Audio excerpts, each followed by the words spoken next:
It's Thursday. That means it's Legacy Day here at Brave New Coin. Let's talk about some very interesting legacy charts. AMC, which last week looked amazing, broke up in a big way this week.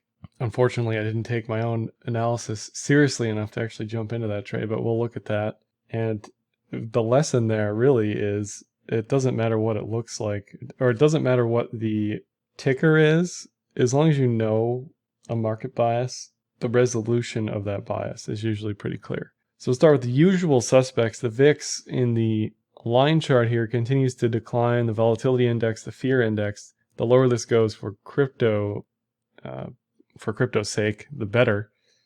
When the VIX is high, we are bearish. When the VIX is low, we are bullish. If we can break below 16, if we can break below 10, really, I mean, I'm looking for signs of life on the crypto side of things here, people. That's really why I look at legacy at all for any reason. The bigger we get in the macro picture, the more legacy stuff will have an impact. So VIX falling should be bullish for crypto. If the VIX pops up for any reason, it's probably good night for BTC. If the DXY gets mega bullish, it's probably good night for BTC, at least in the near term. Currently, the DXY 30-day rolling correlation with BTC is positive. However, since 2017, we have not held positive correlations for any extended period of time for the most part. So I certainly expect if Dixie drops below 89, and we'll look at that in a minute, but if Dixie drops below 89, I really don't think BTC is going to stay bearish along with it.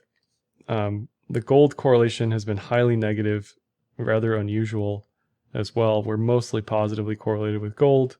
And this goes back to the risk on, risk off conversation. What is crypto? Is it risk on? Is it risk off? Well, it behaves a lot like risk on. Some of the time it correlates with risk off stuff like gold, some of the time. So it's not always one thing. It's kind of a chameleon of sorts in that regard. And looking at the SPX and NDX correlations suggests to me that currently we are in a heavy risk on period. We'll look at those as well. These correlations just holding steady at 80+%. Starting with the DXY in a vacuum, I said this last week, on higher time frames, this looks like it's setting up for a bullish reversal. Isn't bullish for crypto at all, specifically BTC.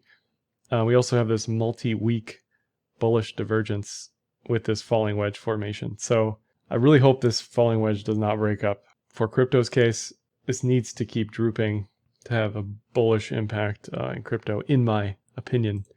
USD-CNY, not something I look at too often these days, but it has continuously dropped from 7, kind of ever since Biden got elected, I guess, if you can even correlate it with that. But historically, rises in this have been bullish for crypto because the argument is that we see capital flight out of a weak CNY into other stuff like crypto. Now, as China is cracking down on miners, maybe, who knows what that even means anymore, as they try to ban something crypto related for the 25th time, we're also seeing a strengthening of the yuan against the USD. So I don't even know what to read this as other than just pay attention to it. If this continues to drop, it's hard to be mega bullish crypto. If this reverses in a big way like it has in the past, then I start to get more bullish. And if we go above 7 again, you get mega bullish. I don't think that's realistic in the near term, but definitely worth keeping an eye on once a week. Gold has had a massive bounce from this falling wedge toucan Sam chart pattern. On the weekly, it dipped into the cloud. Now it's above the cloud with a bearish TK cross. So definitely a bit of a mixed signal setup here. In a vacuum, I'd be watching for a bearish edge-to-edge move with a retracement for gold to 1680 or lower. I don't know if we see that based on inflation and whatever else is going on in the world right now. But that's what I'd be watching over a long setup here, at least until the TK cross is still bearish like that. Silver, this chart, we see this chart on AMC, we see it on GME, we've seen it on BTC. This extended Wyckoff-ian accumulation followed by some sort of bullish impulse up and then more consolidation, markup phase, however you want to think of that. So this definitely represents an ascending triangle. And like the AMC case, will likely lead to a bullish continuation breakout soon-ish, definitely within the next 6 months, I'd imagine. So I'm bullish silver, certainly. SPX still looks like it's screaming at the highs to me. It still looks like it needs to retrace a bunch, which is bearish for crypto.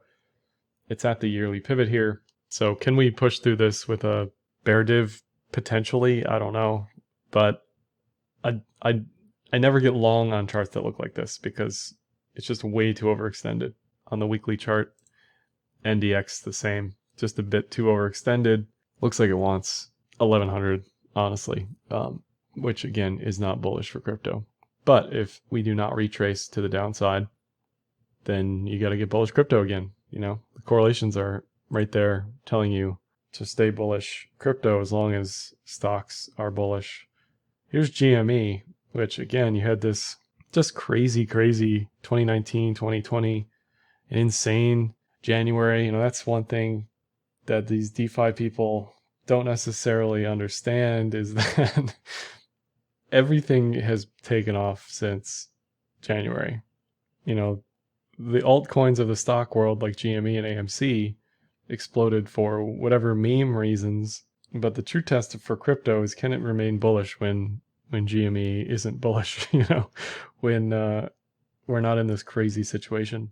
But right now, I didn't think I'd actually be seriously looking at GME thinking higher highs, but it looks really good for higher highs.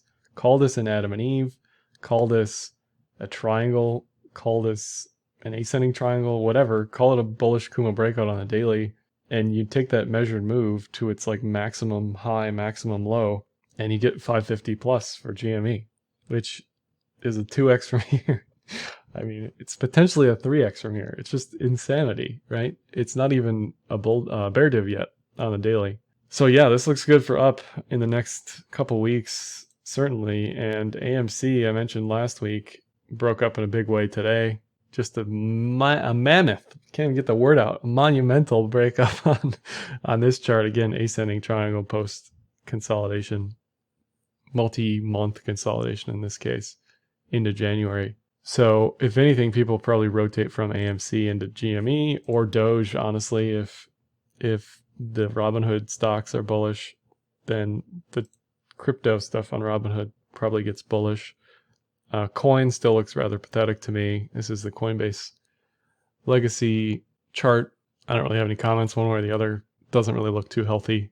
Just needs a bunch of time. This probably needs like 3 to 6 months in order to figure out what's actually going on here as long-term holders sort of convert to sellers, is my guess.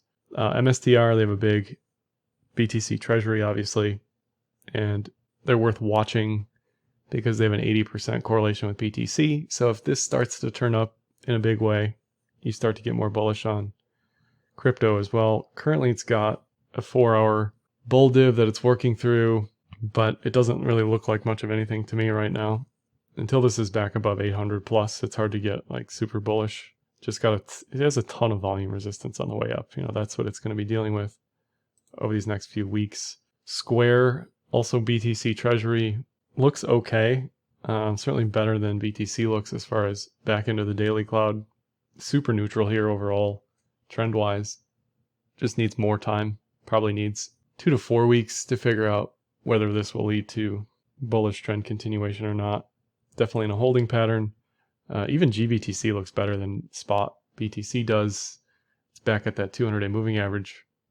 And going into July, we'll know how bearish this actually is.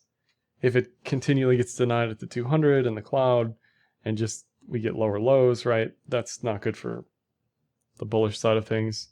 If we get lower lows with a bullish divergence, that's best case scenario, then you'd expect a reversal at that point in time. The GBTC and ETH discounts have been highly volatile over the past couple weeks.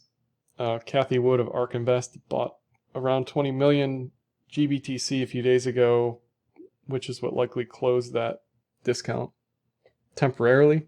But that's been all over the place since then, mainly negative. ETH also looks better than spot ETH, way above the cloud, way above the 200. Trend-wise, it looks fine for continuation, slowly. Not a Didn't get a clean bounce on the Kijun, which is what you want to see for confidence in bullish continuation, but it's definitely not bearish. I'll also mention the CME futures rollover is tomorrow. So you have big options and futures expiries, and that leads to additional volatility conditions usually. Something else to note here is that the March 29th contract is most likely going to be a down contract. And typically how these work is they're sort of one track mind where they start bullish and finish bullish. They don't usually reverse mid-course. So to me, that kind of suggests bearishness until September 24th, but we'll see. We'll see if that works out. We'll see if this May 28th contract rollover sees additional bearish momentum or not. Then lastly, I'll mention the ETH-BTC fund I traded for Techemy Capital on Enzyme.finance, non-custodial portfolio management tool, where you can send ETH or USDC to participate in the smart contract, or you can just watch what I'm doing. Everything's transparent. AUM, performance, allocations, trades, deposits, withdrawals. It's all right here.